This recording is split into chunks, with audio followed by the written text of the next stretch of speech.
So, ang dami nang na-release na Realme 8 phones this year. Pero hindi pa rin tapos ang Realme dyan. Meron pa silang pahabol. Hello, ako si Alvin, ang inyong Tech Guy, TV Tech Tips, Reviews, and Guides. At ito ay ang pinakabagong Realme 8 series phone, ang Realme 8i. Tara, try natin to.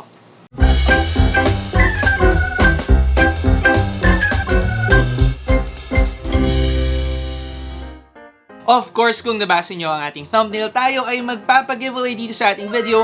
So, syempre, abangan nyo yan sa dulo kung saan sasabihin ko kung ano ang ating ipapag-giveaway. And of course, kung paano manalo.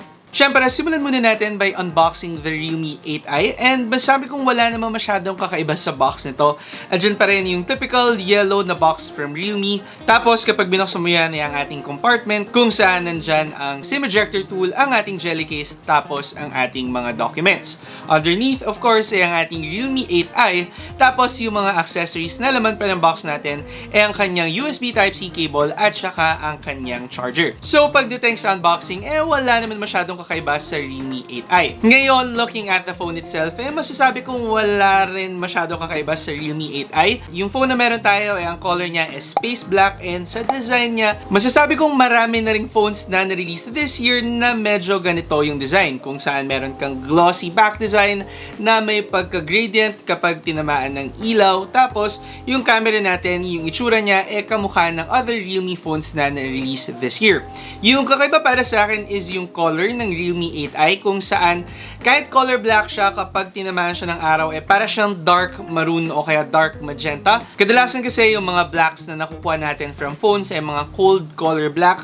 Ngayon, warm naman. Pero hindi siya enough para sabihin ko na groundbreaking ang design ng Realme 8i. So totoo lang, masasabi ko na typical or average talaga ang design ng phone na to. Isa pa dito, dahil nga glossy yung back design natin, mapapansin nyo nga fingerprint magnet ang ating Realme 8i. Hindi yan same dito sa gilid niya, kung saan meron tayong powdered metal finish, so resistant to sa mga smudges. Tapos natuwa din ako kasi ang color ng gilid natin parang rustic o kaya copper yung kulay. So medyo ngayon ko lang to nakita sa mga mid-range phones. Generally, sa design ng Realme 8i, masasabi ko nga na okay lang naman siya. Nothing too groundbreaking para sa phone na to.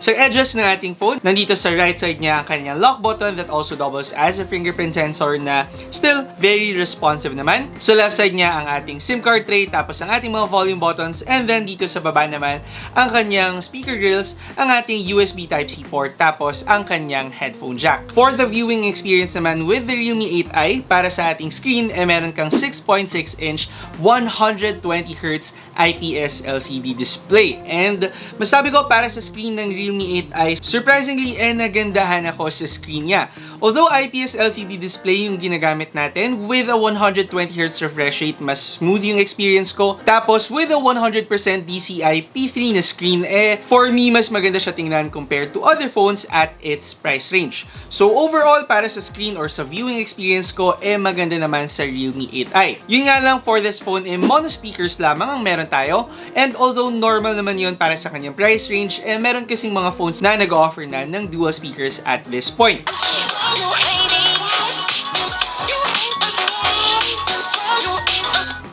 Other than that, masasabi ko naman kung manonood kayo ng mga Netflix videos, YouTube videos, o kaya any video or playing games with your phone, maganda naman para sa ating Realme 8i. Hindi naman masyadong deal breaker talaga yung mga nabanggit ko para sa inyo.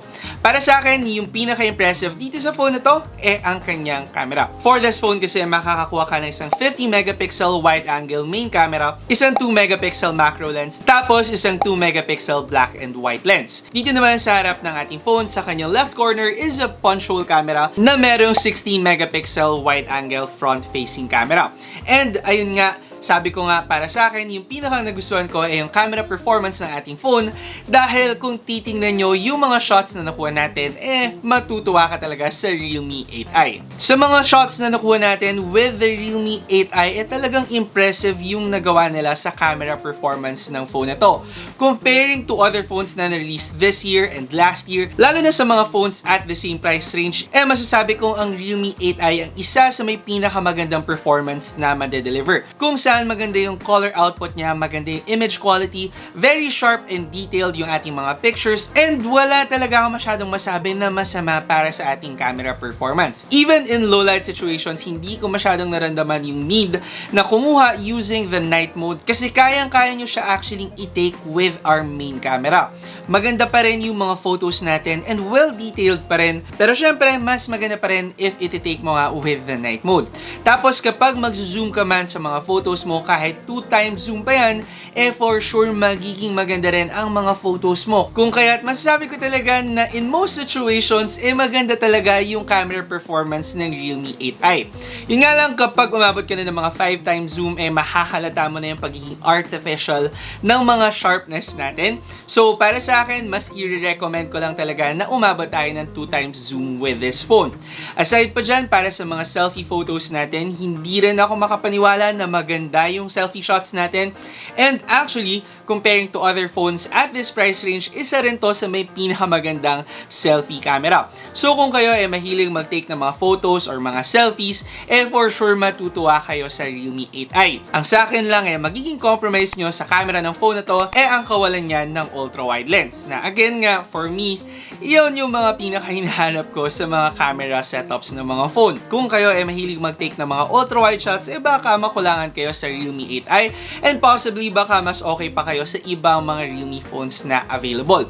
However, kung hindi naman din kayo mahilig mag-take ng mga landscape shots o kaya mga ultra-wide shots, hindi talaga yun magiging kawalan. And to be honest, sobrang ganda ng performance ng ating main camera na medyo para sa akin fair trade talaga sa ating Realme 8i. Taking videos din with this phone, masasabi kong maganda rin ang kanyang performance.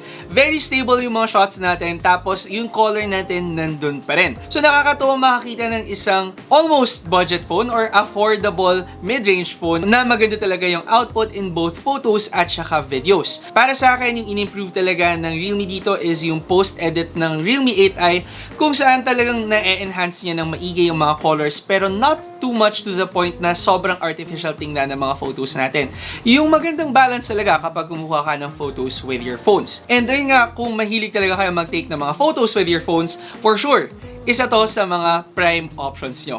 Pero ayun nga, hindi lang naman yun yung mga hinahanap natin sa phones. Of course, yung iba sa atin ay naghahanap ng isang magandang phone for gaming. So for the Realme 8i guys, gumagamit tayo ng isang MediaTek Helio G96 na chipset.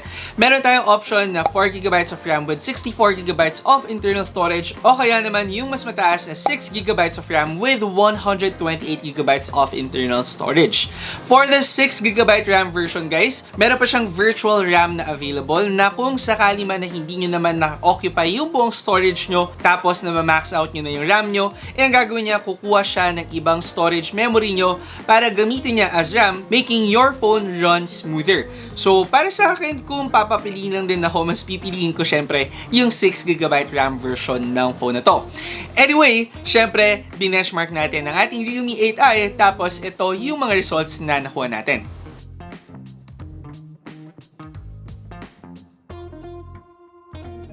For gaming din guys, of course, meron din tayong mga video samples para dyan at ito yung mga results na nakuha natin.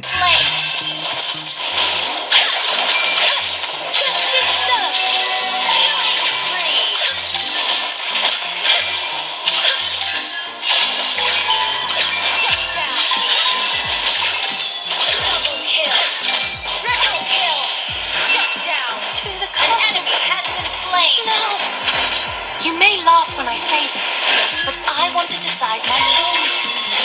You have slain an enemy. Double kill.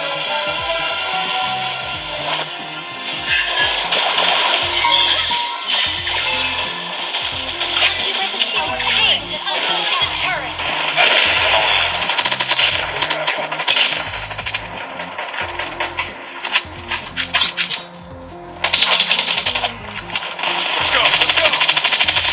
Tango down! Reloading, cover me! Hunter killer drone ready for deployment. UAV online.